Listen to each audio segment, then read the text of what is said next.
Hello everyone and welcome back to this week's market update from STP Trading. On the gold chart, based on the expectations we had, the price reacted to the resistance zone and we observed a continuation of the corrective and bearish movement. After the fake breakout of the support area, price once again moved upward and as expected, it may form a corrective range structure in this zone.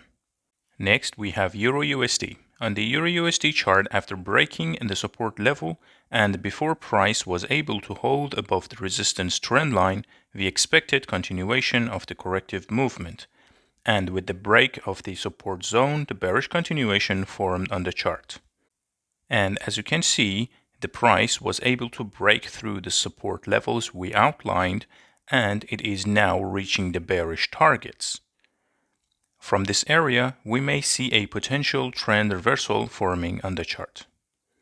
On the Bitcoin chart, after forming a corrective and bearish structure, was able to break the support zone in this region and reach the 161.8 Fibonacci targets that we expected after support break. Based on the reaction taking place in this area, a trend reversal may form, and we could see a bullish move toward the resistance levels.